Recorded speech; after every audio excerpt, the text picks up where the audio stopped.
first 3 chapters cover the events of Meg's life that lead her to a place called Willington, a cathedral surrounded by a huge cemetery and run by the priest of Adilla.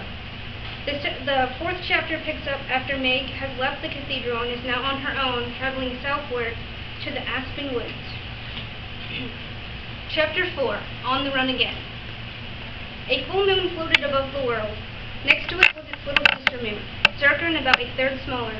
Together their light illuminated a thin path that Meg was walking down. Surrounding her was a cornfield.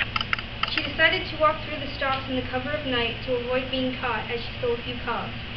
It had been 3 days since she had eaten a proper meal, if she counted the berries she found along a small stream as a proper meal. With an armful of almost ripe corn, Meg pressed onward, unsure of where she was going.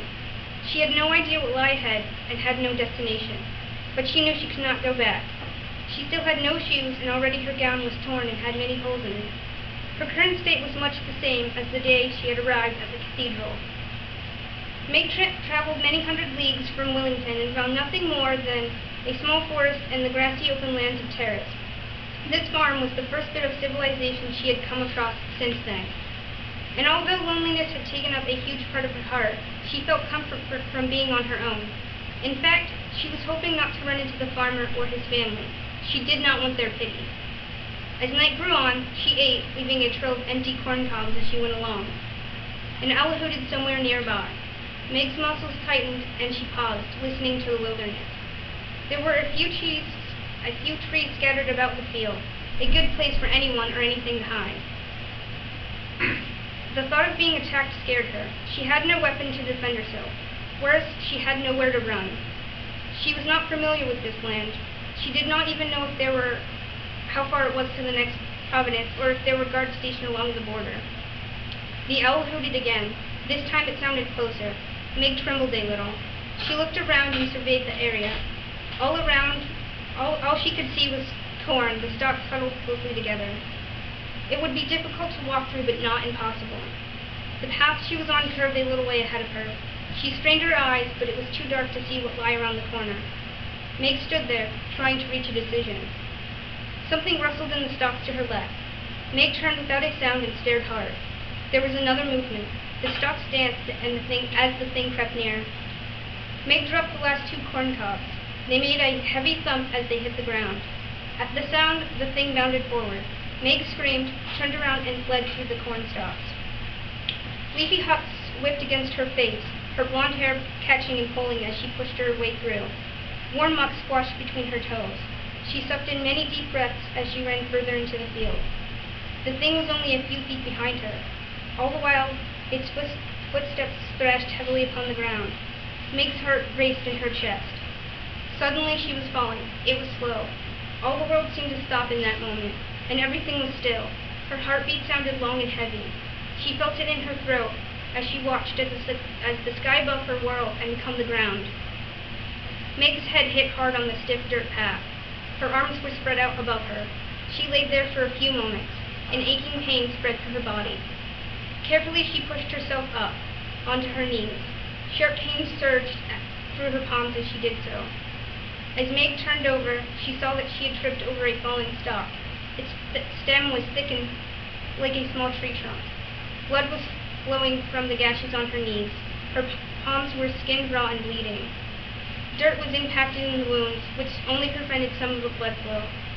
There was also a small cut on her forehead. Meg simply wiped her hands off on her already dirty gown. Before she had time to properly nurse the rest of her wounds, something came out of the shadows and leapt on top of her, knocking Meg on her back. Her head hit the ground again. This time it was much harder than the previous impact. The world went black. Something heavy was crushing down on her chest, and she could barely breathe, let alone move. When she opened her eyes, Meg immediately saw a large snout and 2 rows of sharp yellowing teeth. The beast let out a long, deep snarl. Its breath was hot and reeked of old raw meat. Meg trembled underneath its weight. She was in its power now. It growled again. She was doomed. Meg slowly put her hands in front of her face, ready for it to lunge into her flesh. Saliva dripped onto her hand. She felt her heart stop and closed her eyes. The snout moved in, its nose touching her skin. She let out a soft, childlike whimper. No. There was a bright flash, followed by a zapping sound. The beast yelped, its legs wobbled on top of her as it crouched down whining. Meg opened her eyes. The beast had its head propped on top of her chest, one paw over its face, shaking. Meg struggled to get up, but the beast would not budge. It just continued to whine. She carefully placed one hand upon its head and patted it. Strangely, this began to calm the beast, which Meg soon came to realize was not a beast, but a mere farm dog. Gradually it lifted its head. Their eyes met. The dog's eyes appeared glossy in the moonlight. It suddenly licked Meg's face. Thick slobber greeted her face. All right, enough. I cannot breathe. Get off, she said, struggling for air. At the command, the hound left off and stood beside her, waiting. Meg slowly sat up and took in large gulps of air. She rubbed her head. It throbbed and was still bleeding. She quickly surveyed her surroundings. The stalks were less dense here. She concluded she must be near the edge of the cornfield. She picked a large hole near the bottom of her gown and tore up a strip. She took the cloth and patted the wound on her head with a corner piece to soak up some of the excess blood. It stung greatly, and caused her to suck in a sharp breath in agony. The dog let out another whimper as it watched her. Once numbness took hold, she tied the cloth around her head. The hound walked over and licked her right knee. Meg sucked in a shallow breath. This stung worse. I know you're trying to help, but that hurts, she said with a forced smile. She patted the dog on the head, and it made a playful growling sound. Finally, Meg staggered to her feet. She felt a little dizzy as her head swirled, but after a few moments, she collected herself and pressed onward through the last patches of cornstalk. The dog followed closely behind her, like an obedient pet. The ground was softer outside of the cornfield, and the moonlight shone a little brighter now that nothing was blocking its path.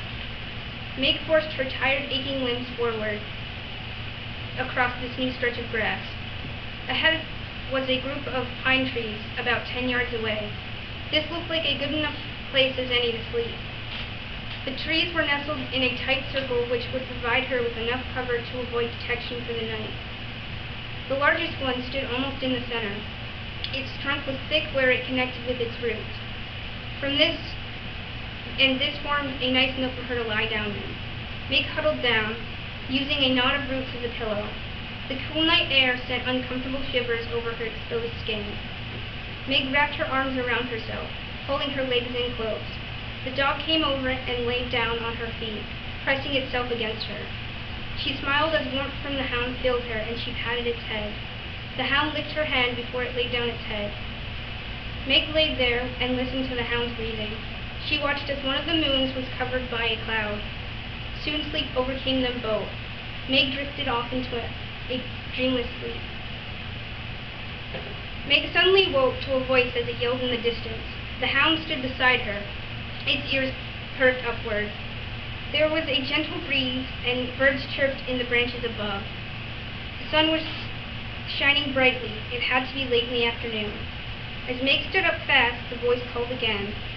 She looked around in an attempt to figure out where the voice had come from, and again it called. The words became clearer as it drew nearer. Patrick, where are you, girl? A man's voice called out. The dog whimpered softly. She looked from the girl to the cornfield and back to the girl. Meg watched as Patrick struggled to determine her master.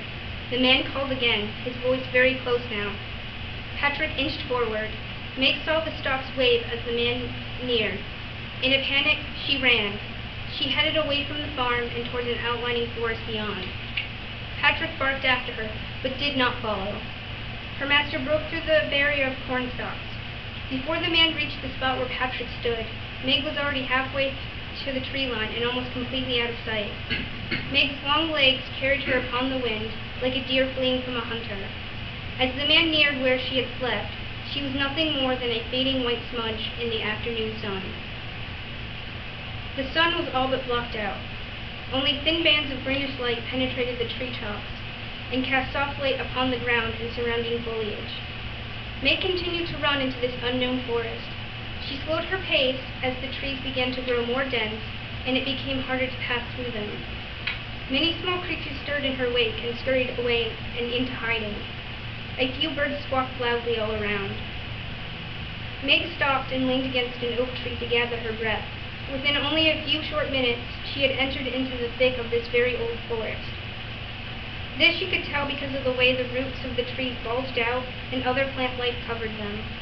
These trees, as she observed, grew like mountains and towered over her. Their branches hung and sagged like withered old people's skin. Everywhere she looked, plant life had sprouted on every possible surface.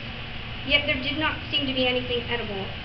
However, the corn she consumed the night before should hold her over for at least 2 more days at the most. But the hope for daily meals was never far from her mind. Nonetheless, Meg did not let this faze her. She picked up a long, thick walking stick made from the branch of an ash tree and proceeded southward. The air within the forest was much warmer than the air outside. It was thick and humid. Hot beads of sweat began to roll down from her forehead. Some of it got in her eyes, and she was constantly wiping her face with the back of her hand. Soon thirst took its toll on her.